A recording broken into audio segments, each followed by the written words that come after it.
પણ વધારે વાતચીત કરીશું આજના આપણા ગેસ્ટ સાથે मार्केट एक्सपर्ट सुनील सुब्रमण्यम अपनी साथ जुड़ाई गया है। सुनील जी बहुत स्वागत है। और जैसे भी कि हम देख रहे हैं मार्केट में बहुत सारे एंगल्स हैं हम सब वो डील करते आए हुए हैं, लेकिन कुछ नया भी उसमें आ जाता है। सो एग्जिस्टिंग टैरिफ का तो है ही, लेकिन उसमें कुछ नया नया स्पार्क्स आते ही रहते हैं। लेकिन अभी हम देखें तो मार्केट को क्या चाहिए, क्योंकि मार्केट नर्वस है। तो थोड़े हमने 10-12 सेशंस देखे कि मार्केट ने थोड़ी मूवमेंट दिखाई। क्या लग रहा है आगे जाके कौन सा हम ट्रेंड देख सकते हैं? मार्केट को क्या पसंद आएगा, क्या पसंद नहीं आएगा? देखिए, आप सवाल मार्केट के बारे में पूछते हैं, बट मार्केट में दो बड़े दिग्गज प्लेयर है और उनका टोटली अलग आउटलुक है। एक होता है डीआईआई और एक होता है एफआईआई। तो मार्केट क्या है कि इन दोनों की जो लड़ाई मैं कहूंगा मार्केट में होता है, एक की बिकवाली चल रही है, एक की खरीदारी चल रही है। तो इसमें क्या है कि एफआईआई कंटिन्यूअसली बेच रहे हैं। तो इसलिए आप देख रहे हैं कि जितनी भी डीआईआई खरीदारी करे, उसका मार्केट को उतना ऊपर ले जाने के लिए वो ताकत नहीं है। फिर एफआईआई उनका मन बदले, number one. Number two, DII भी देखें तो क्या हुआ है कि 1 महीने पहले या 1.5 महीने पहले की बात करें तो जीएसटी के अनाउंसमेंट लाल किले से होने से पहले कंजम्पशन डाउन में था, क्योंकि जितना भी गवर्नमेंट ने टैक्स कट किया, आरबीआई ने रेट कट किया, कंजम्पशन बढ़ ही नहीं रही थी। तो डीआईएस का भी एक आउटलुक उधर थोड़ा न्यूट्रल से नेगेटिव था। मगर जैसे ही 15 अगस्त को वो स्पीच हुआ, फिर उसके बाद काउंसिल का मीटिंग हुआ और 22 तारीख तक सब करने की बात करी, तो स्पेसिफिक ऑटो, कंज्यूमर ड्यूरेबल या कंजम्पशन एफएमसीजी वाले सेक्टर में एक तेजी आई है। तो आप 1 महीने 1.5 महीने का रिटर्न देखे तो वहीं पे आ गया। मगर क्या है कि डीआईएस ने अप्रैल में जून में ऑलरेडी ज्यादातर अपना कैश को डिप्लॉय कर दिया था बाकी के क्षेत्र में, जैसे शायद प्राइवेट सेक्टर बैंक हो, ऐसे बैंक। तो क्या होगा कि यहाँ खरीदने के लिए उनको कुछ बेचना पड़ा। तो इसलिए डीआई की खरीदारी के बावजूद आपको मार्केट में एक सेक्टर रोटेशन हो रहा है, तो इसलिए ओवरऑल आपको लग रहा है कि मार्केट कहीं नहीं जा रहा है। तो ये दो है चीज जो सामने दिख रहे हैं। अब आप पूछ रहे हैं कि ये स्थिति कंटिन्यू होगी? बिल्कुल। क्योंकि चीज क्या है कि हर महीने जो सेम है 25, 26, 27 हजार करोड़ एसआईपी बुक है। उसके अलावा थोड़े बहुत 10-15 करोड़ लमसम आते हैं। तो डीएस के पास यही पैसा आ रहा है। और दूसरी बात मैं कहूंगा, आप मार्केट में भी हम ज्यादा निफ्टी और सेंसेक्स की बात करते हैं, मगर याद रखिए कि डोमेस्टिक म्यूचुअल फंड के पास ज्यादातर पैसा मिड एंड स्मॉल कैप में आता है। तो वो भी उतना लार्ज कैप नहीं खरीद सकते जितना एफआईएस बेच रहे हैं। तो ये सब कुल मिला के इस मार्केट को एक कंसोलिडेशन फेज में लेके जा रही है। जितनी भी अच्छी खबर है, उसके बावजूद मार्केट ओवरऑल नहीं बढ़ रहा है, इन्हीं चीजों के कारण। और आने वाले दिन में अनलेस आपको ये टैरिफ की सिचुएशन में कोई पॉजिटिव चीज नहीं सामने आए, एफआईएस का रुझान बदलने नहीं वाला है। क्योंकि उन्होंने जो आज की 5.5-6%, 6.5-7% की जो ग्रोथ हम दिखा रहे हैं, जो मजबूती से है, टैरिफ के बावजूद वो ग्रोथ तो कायम है। सभी एसएनपी से लेकर फिच से लेकर सब कह रहे हैं कि इंडिया का 6.5 to 7% ग्रोथ रेट तो कायम है।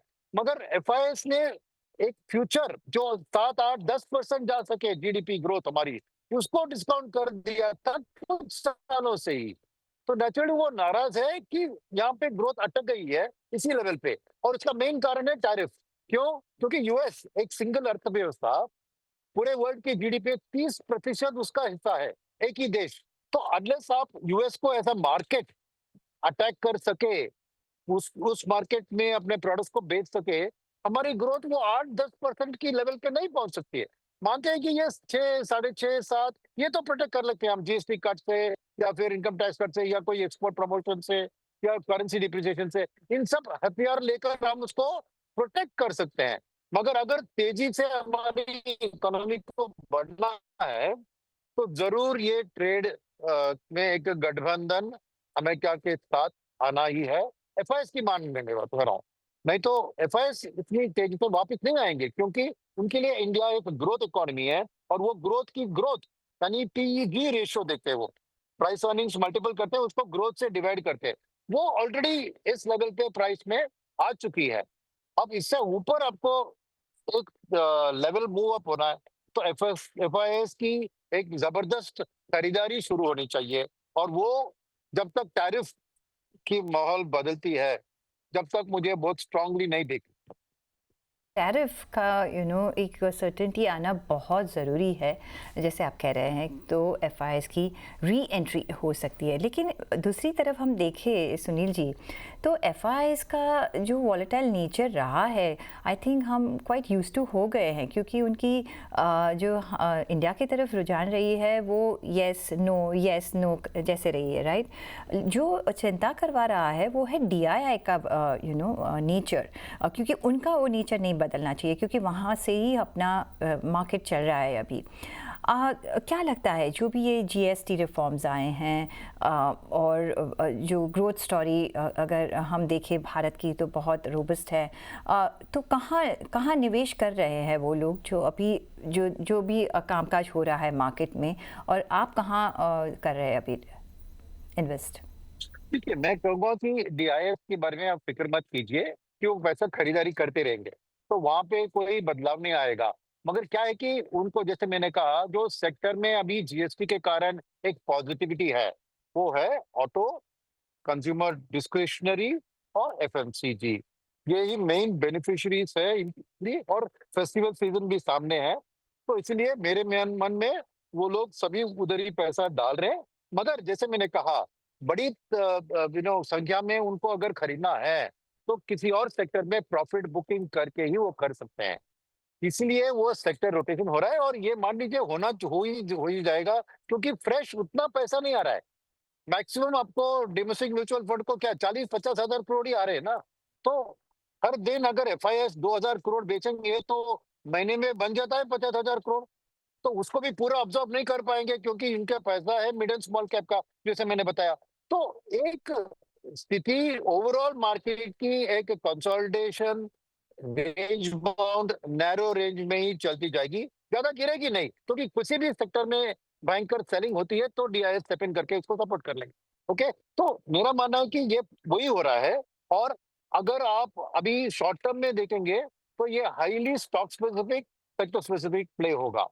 अब मेरा मानना क्या है कि ये कंजम्पशन स्टोरी एक तरह डिस्काउंट हो चुकी है, और भी बढ़त हो सकती है, मगर एक नॉर्मल सा रिटर्न मिलेगा, क्योंकि जो इमीडिएट स्पाइक अप होना था ऑटो उन सेक्टर में देख लिया आपने। तो अब जो मैं कहूंगा निवेशक को, अगर आपको डिप्लॉय करना है, तो थोड़ी एक मीडियम टर्म की आउटलुक आप मन में रखें। और उसकी मैं आपको चित्र दिखाता हूँ कि क्या होगा। कि देखिए, इस क्वार्टर की जो सितंबर एंड की जो अक्टूबर 10 से अर्निंग सीजन शुरू होगी, उससे ज्यादा उम्मीद न रखे, क्योंकि सितंबर 22 तक तो पीपल ने अपना कंजम्पशन को पोस्टपोन कर लिया। तो हर कंपनी की जो नंबर्स आएगी, खाली 8 दिन के सेल होंगे इफेक्टिवली इस महीने के, तो ज्यादा उम्मीद इस अर्निंग सीजन पे नहीं रखना चाहिए। मगर दूसरी बात है कि अब तक जो खबर आ रही है कि सेल्स बहुत बढ़िया जा रही है, क्रेडिट कार्ड की स्पेंड देखे, ऑटोमोबाइल की सेल देखे। मगर ये देखना है, और ये आपको चीज जनवरी 10 से जो अर्निंग सीजन शुरू होती है, अगले सीजन, वहीं पे आपको दिखेगा कि क्या ये सेल्स मार्जिन के लॉस के साथ बढ़ी है या मार्जिन प्रोटेक्टेड है। तो वो एक अनसर्टेनिटी है। और आपको दिवाली तो अक्टूबर 20 को है, क्रिसमस तो दिसंबर एंड में है। तो जनवरी की अर्निंग सीजन में आपको साफ दिखेगा कि क्या ये कंजम्पशन वाली जो कहानी है, वो मार्जिन को सैक्रिफाइस करके टॉप लाइन बढ़ा है, या मार्जिन को प्रोटेक्ट कर सकते हैं लोग। तो उसके ऊपर ये कंजम्पशन सेक्टर की अगली एक ग्रोथ स्टोरी वहीं से आपको शुरू होगी, राइट। तो कहाँ निवेश करना है, क्या गारंटीड है? जैसे आपके नंबर्स बता रहे हैं कि top line growth, consumption, overall broad consumption की अच्छी रहेगी, चाहे वो एफएमसीजी हो या कंज्यूमर ड्यूरेबल हो या ऑटो हो, राइट। तो उस टॉप लाइन ग्रोथ से क्या इम्पैक्ट होगा कि देश की कैपेसिटी यूटिलाइजेशन बढ़ेगी। तो सेल्स से जब कैपेसिटी बढ़ती है, तो प्राइवेट सेक्टर की कैपेक्स मेरे ख्याल में 6, 8, 9, 10 महीने में एक अच्छी शुरुआत कर लेगी। तो अब से आपको एक कॉन्फा बेट है, क्योंकि अभी किसी का ध्यान वहां पे नहीं है, कि सबका ध्यान कंजम्पशन पे है। तो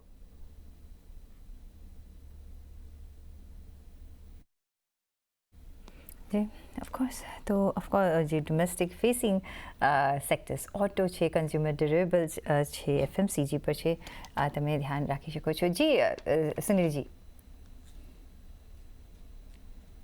जी, आप सुन सकते हैं? मैं कहता सेकंड सेक्टर जो इससे बेनिफिट लेगा, हाँ, मैं सुन सकता हूँ। हाँ आपको जी। आवाज़ आ रही है? हाँ, हाँ, आ रही है। हेलो? आ रही है ना? हाँ, हाँ, हाँ।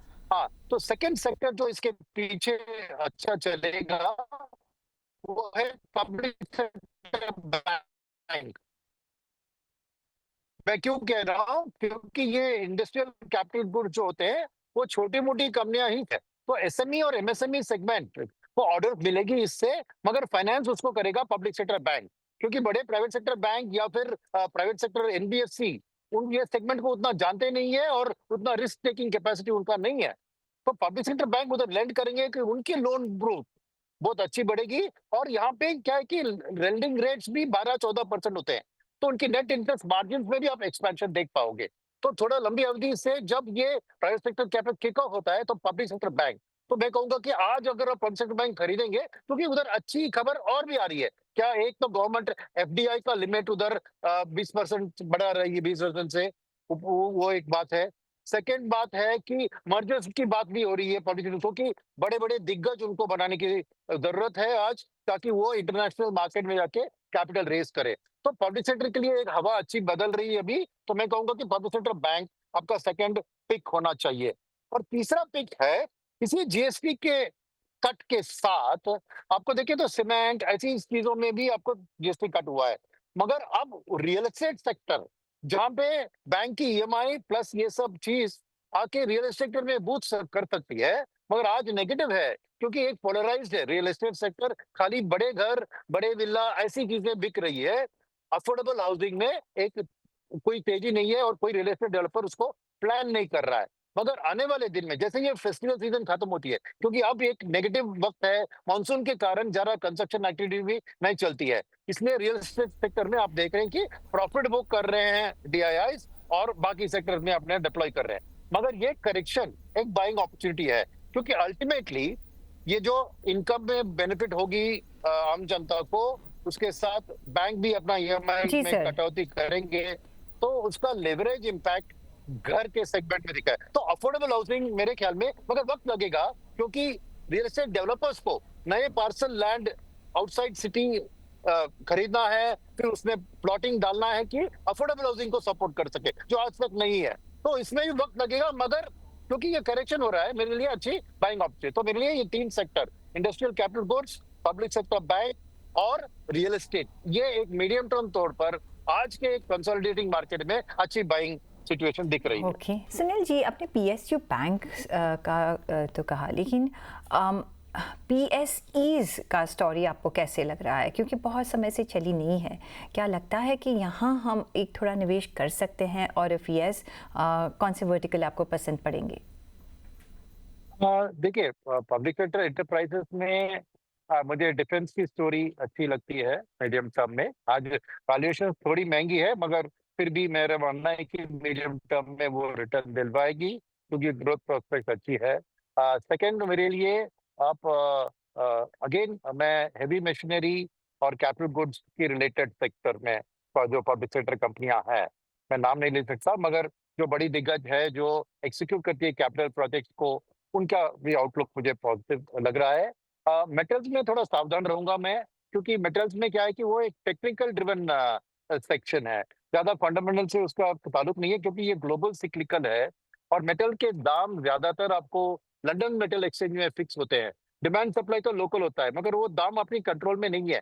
तो क्या है कि चाइना में एक स्टोरी इधर चल रही है कि अभी उनका इकोनॉमी इंफ्रास्ट्रक्चर ओरिएंटेड से, मैन्युफैक्चरिंग ओरिएंटेड से कंजम्पशन ओरिएंटेड चल रहा है। तो नेचुरली चाइना जो आधा 50% वर्ल्ड की स्टील और आयरन ओर को इस्तेमाल करती थी, उधर से थोड़ा नरमी दिखेगी। तो ओवरऑल ये मेटल में एक फंडामेंटल कॉल लेना मुश्किल है। तो पीएससी जो मेटल सेक्टर में मैं थोड़ा सावधान रहूंगा। उसके अलावा मुझे ब्रॉड पीएससी ऐसा पैक में नहीं देख पाऊँ, हर इंडस्ट्री में उसके खिलाफ कैसा है। तो मुझे वही वो कह रहा था, मैं पब्लिक सेक्टर एंटरप्राइजेस में मेरी बैंक अव्वल नंबर पे होगी। फिर अगेन एनर्जी का एक बात होती है, एनर्जी में भी ज्यादा है, तो मैं ऑयल एक्सप्लोरेशन कंपनी जो है वहां पे ज्यादा फोकस करूंगा rather than the oil refining company. तो एक्सप्लोरिंग पे हम ज़्यादा ध्यान रखेंगे, रिफाइनिंग करता। साथ में और भी हम देख रहे हैं गोल्ड और सिल्वर में अभी भी इंटरेस्ट है, प्रेशियस मेटल की अगर बात करें तो और जैसे प्राइसेस एवरी डे ऊपर जा रहे हैं, क्या हमको अप्रोच कैसा रखना चाहिए ये प्रेशियस मेटल की तरफ? तो पहले चीज है, मैं कहूंगा कि हर व्यक्ति को अपने पोर्टफोलियो में 10, 15, 20% प्रेशियस मेटल्स रखना ही है। और उसके अंडरलाइंग कारण मैं बताता हूँ। मानते हैं कि वहाँ पे अर्निंग्स की कोई खास चीज होती है, सिल्वर में होता है थोड़ा इंडस्ट्रियल, वो अर्निंग नहीं है सर। बट वर्ल्ड में क्या हो रहा है कि ये ट्रम्प के टैरिफ पैटर्न्स के कारण एक लोग जो सॉवरेन वेल्थ फंड है बाकी के देश, जैसे चीना, जापान, इंडिया भी लीजिए, वो भी उतना डॉलर के ऊपर अपना पैसे को वहां रखने के लिए सोचते हैं। क्योंकि रशिया के बारे में जो कांड हुआ था, जब यूक्रेन की वॉर चली, तो पूरा का पूरा रशिया का जो यूएस डॉलर का रिजर्व उसको फ्रीज किया गया अमेरिका ने। तो ऐसी हालत अगर चाइना को भी आती तो एक डर पैदा होता है। तो इसलिए धीरे धीरे चाइना, जापान, ये सब गोल्ड और सिल्वर खरीदना, पहले ज्यादा गोल्ड, अभी थोड़ा सिल्वर खरीद रहे हैं। तो वो एक बड़ी मूव है जो वहां पर। सेकंड है कि फेड की रेट कट, अब एक रेट कट तो हो गया, अभी और 2-3 रेट कट अगर होते हैं तो डॉलर वीकन होता है, तो वो भी गोल्ड के लिए एक फिलिप होती है। और फाइनली आपको कोई भी रशिया यूक्रेन वॉर या ईरान के इसराइल का जो वॉर चल रहा है, कोई पे वहां पे कोई राहत नहीं दिख रहा है, वो वॉर की सिचुएशन भी कंटिन्यू रहती होगी। तो इन सब चीज को मिलाकर देखें तो बहुत से इंटरनेशनल एनालिस्ट जो कह रहे हैं ना कि गोल्ड, कोई कह रहा है कि 6,500 पर आउंस, कोई कह रहा है कि can go to 10,000। I mean वो सब एक्सट्रीम नंबर्स है, मगर एक निवेशक के तौर पर आपको 10 से 15-20% गोल्ड एंड सिल्वर कंबाइन में रखना अच्छी बात है। क्योंकि इस साल भी देखें तो it is completely beaten all other sectors, gold और सिल्वर दोनों ने। तो एक हेज की तरह। और फाइनल पॉइंट, इंडिया में बैठे हुए गोल्ड के लिए करेंसी का डिप्रिसिएशन जो होता है वो सीधे आपको गोल्ड के लिए बेनिफिट होता है। तो बहुत से स्ट्रॉन्ग फैक्टर्स है कि गोल्ड को ज्यादा स्टडी करने की जरूरत नहीं है। ये ब्रॉड फोर्सेस जो है उसके हिसाब से आप 10-15% रख लीजिए। और वो कैसे कर सकते हैं आप? मेरे ख्याल में बेस्ट ऑप्शन होता है मल्टी एसेट फंड, क्योंकि उनमें क्या इक्विटी होता है, थोड़ा थोड़ा डेट और थोड़ा गोल्ड एंड सिल्वर। तो आपको इक्विटी मार्केट की पार्टिसिपेशन भी बन जाती। बहुत गोल्ड को, सिल्वर को आप इक्विटी टैक्सेशन से खरीद रहे हैं, तो वो बेस्ट ऑप्शन है। अगर वो आपके उतना पसंदीदा चीज नहीं है तो गोल्ड ईटीएफ और सिल्वर ईटीएफ खरीद सकते हैं। या ऑफकोर्स इंडियंस को तो अभी दिवाली आ रही है, धनतेरस आ रही है, तो डायरेक्ट फिजिकल गोल्ड भी वो खरीद ही लेंगे। मगर मेरा मानना है कि गोल्ड ने हमको एक अच्छा सबक सिखाया है कि मुझे इग्नोर मत करो। क्योंकि 1 साल पहले, 1.5 साल पहले क्यों कोई भी कहता था कि अरे गोल्ड में अर्निंग्स नहीं है, नहीं खरीदो, all have been proved wrong. तो जी बेस्ट आप एक डाइवर्सिफिकेशन तौर पर, मैं कहूंगा 10 से 20 अपॉन योर रिस्क एपेटाइट, आप अपने पोर्टफोलियो में एक गोल्ड और स्टॉक सिल्वर का एलोकेशन रखिए। और उसमें कहूंगा मैं 2:1 रखिए गोल्ड जी टू सिल्वर को। जी क्योंकि जो रेशियो है, जो सिल्वर गोल्ड का long term ratio 60 is the long term average, आज 90 से ज्यादा है। तो नेचुरली सिल्वर की थोड़ी कह रहे हैं कि इसकी अप्रिसिएशन थोड़ी बेटर होगी, ताकि वे back to the 60 ratio over a period of 5-10 years आ जाए। जी तो इसलिए मैं कह रहा हूँ कि 2:1 रखे आप गोल्ड टू सिल्वर। जी। सुनी जी, अगर आप कह रहे हैं कि गोल्ड का और सिल्वर का 6,500 $10,000 तक जा सकता है, आई थिंक इंडिया उसमें ना रिचेस्ट कंट्री बन जाएगा। क्यों? क्योंकि हमारे सबके घर में हाउस होल्ड में ये एक होता है बिग अमाउंट में, क्योंकि हम वहाँ से हम सेविंग का भी हमारा नेचर है और ये प्रेशियस मेटल्स में बहुत बिलीव करते हैं। अगर हम बेचें तो पूरा एक दूसरा कंट्री खड़ा कर सकते हैं। सो इसमें बेस्ट लर्निंग क्या है पता है आपको? जी, हमारी सब फंड मैनेजर से हमारी नानी बेस्ट फंड मैनेजर रही है। एब्सोल्युटली एब्सोल्युटली, जो जो हमारे कल्चर में अभी आया है वो। जी, but that was on the lighter note. But बहुत शुक्रिया आपका हमारे साथ जुड़ने के लिए सुनील जी। અને સાથે જ મને પણ આપશો રજા. પણ જોડાયેલા રહેજો CNBC બજાર સાથે.